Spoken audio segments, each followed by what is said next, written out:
Nesta manhã de sexta-feira, dia 20 de fevereiro, novas mensagens e extratos foram expostos no caso Master, envolvendo Vorcaro, Moraes e Toffoli.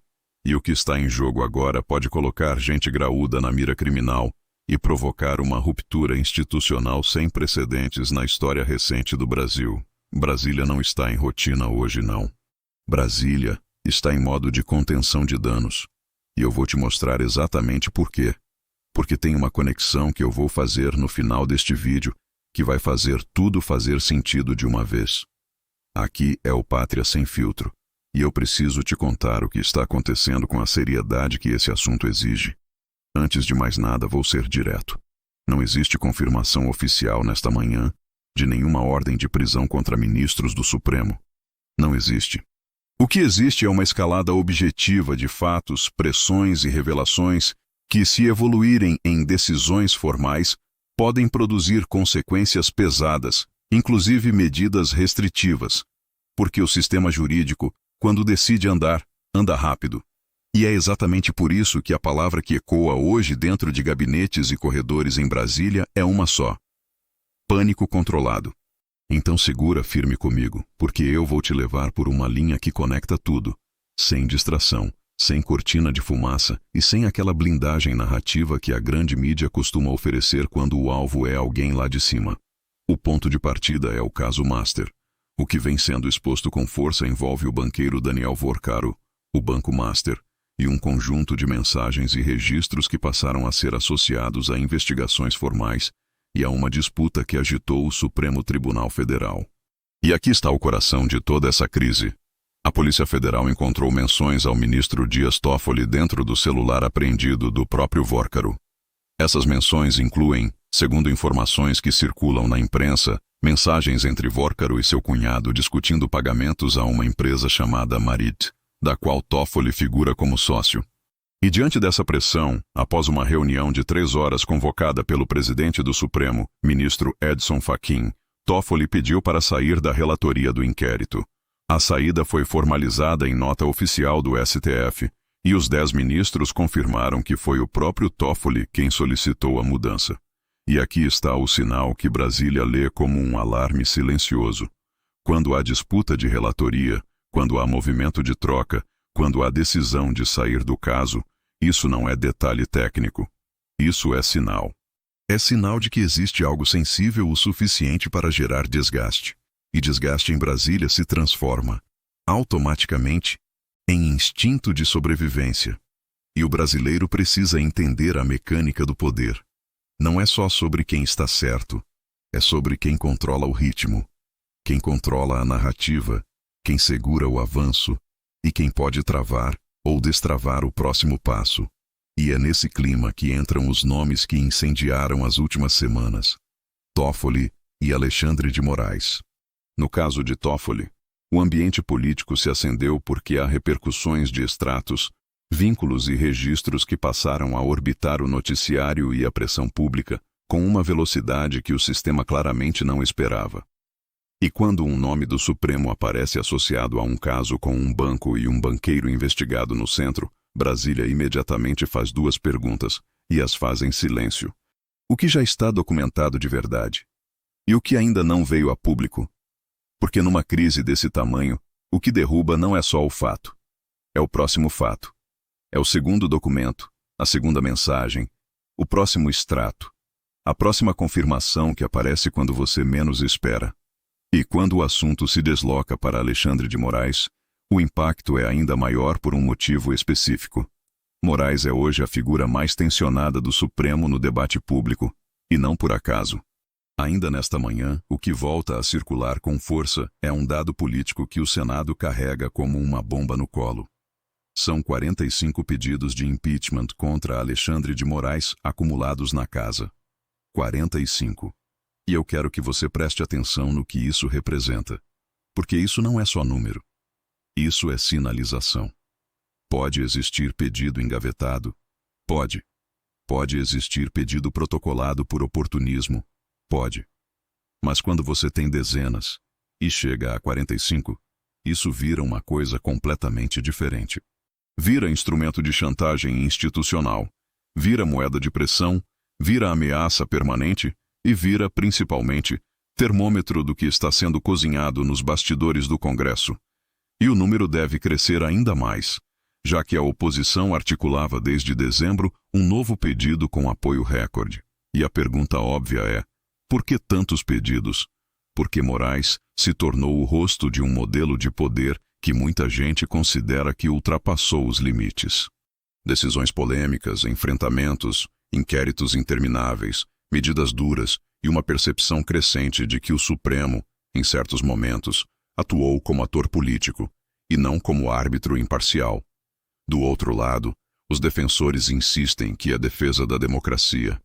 Mas democracia não se sustenta só com discurso. Democracia também se sustenta com limite, com previsibilidade, com respeito ao rito e com algo que está faltando no Brasil neste momento: a confiança. E é aqui que entra o combustível perfeito para explodir qualquer confiança que ainda reste: os penduricalhos.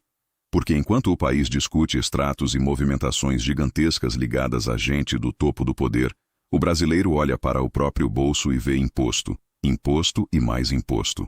Salário apertado, custo de vida subindo mês a mês, e lá em cima, do outro lado da moeda, auxílio disso, indenização daquilo, verba extra, benefício, vantagem, acerto, retroativo, penduricalo.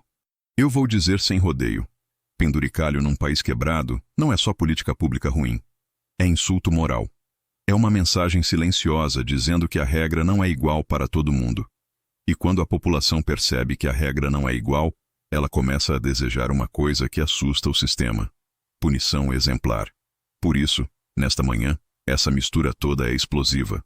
Caso Master, nomes do topo, debate sobre privilégios, Senado pressionado com 45 pedidos na gaveta, investigações da PF em andamento. E aí você junta mais um elemento que pouca gente leva a sério, mas Brasília leva sim: o clima social. Porque o clima social é o que define se um senador vai ter coragem de pautar algo, se um deputado vai dobrar a aposta, se um partido vai pular fora do barco, se o Centrão vai aumentar o preço da sua lealdade, se uma liderança vai soltar a mão de alguém que até ontem era intocável. E o clima social está sendo alimentado também por símbolos, inclusive os símbolos do carnaval. O que aconteceu com a escola de samba que se associou a uma homenagem e acabou rebaixada virou conversa nacional e foi lido politicamente como um recado simbólico. E não é só carnaval. Em ano pré-eleitoral, símbolo vira munição. Munição vira narrativa. E narrativa em Brasília vira decisão. Agora, coloca isso ao lado do outro tema que explode em qualquer mesa de poder: Lula e 2026.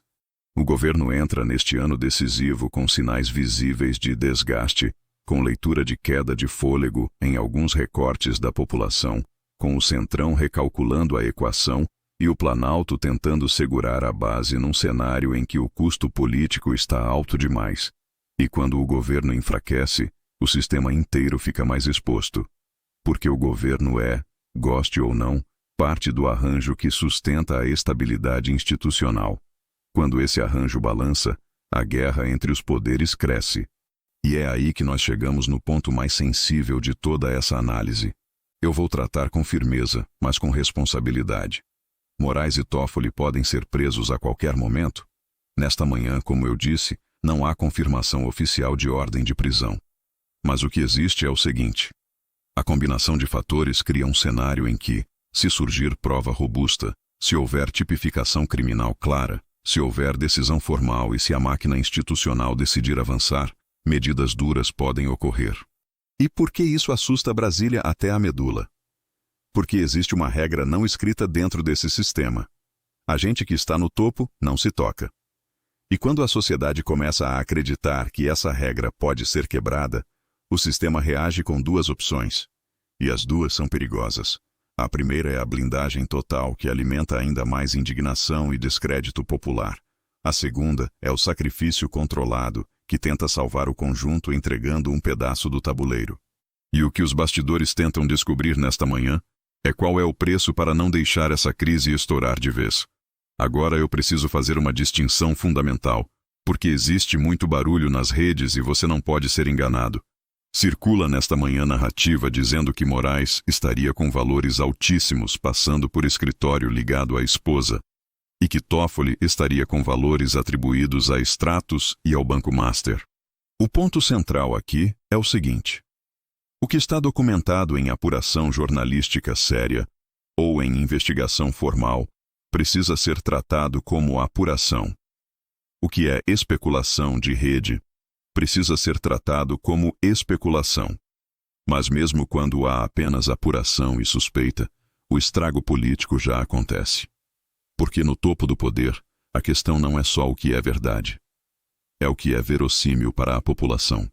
E hoje a população está no limite com privilégio, com sensação de impunidade, com decisões que parecem não ter freio e com um país que vive em crise constante, sempre com o cidadão pagando a conta, enquanto os poderosos encontram um jeito de se proteger. Então, nesta manhã, eu te digo com frieza e com clareza, o Brasil entrou numa zona perigosa, uma zona em que o Supremo está pressionado, o Senado está cobrado, o governo está desgastado e a sociedade está inflamável. E nesse cenário, um único vazamento, uma perícia, um relatório técnico, uma nova mensagem, uma confirmação de autenticidade pode virar o estopim de algo muito maior do que qualquer um de nós está calculando agora. E eu vou te dar agora a leitura estratégica mais dura de todas. O que está em disputa aqui não é só o caso Master. O que está em disputa é quem manda no Brasil quando ninguém mais confia em ninguém. Porque quando o cidadão olha para cima e acredita que o topo do poder não responde por nada, ele não muda apenas de opinião. Ele muda de comportamento, ele muda o voto, ele muda o humor social e ele empurra a política para os extremos. E aí o país se aproxima do ponto de não retorno, quando cada poder começa a agir não pelo que é certo, mas pelo que é necessário para sobreviver. A democracia formal permanece de pé, mas a confiança que a sustenta vai sendo erodida por dentro, silenciosamente, fato a fato, escândalo a escândalo, extrato a extrato. E é exatamente por isso que eu termino com a pergunta que ninguém em Brasília quer responder em voz alta, mas que todo mundo está pensando neste momento. Você acredita que essa escalada vai levar desta vez a uma responsabilização real e a um freio institucional de verdade? Ou você acha que o sistema vai blindar tudo como sempre fez, empurrar para debaixo do tapete e apostar mais uma vez que o brasileiro esquece? Escreve aqui nos comentários. Eu quero ver a sua opinião. E me diz também, na sua visão, o Senado vai ter coragem de reagir de verdade ou vai assistir calado enquanto a crise cresce e o Brasil continua sendo governado pela turma que acha que está acima de qualquer lei? Deixa o like, compartilha esse vídeo, porque a informação que a mídia grande tenta esconder precisa circular. E se inscreve no canal, porque aqui no Pátria Sem Filtro a gente não tem medo de falar o que precisa ser dito.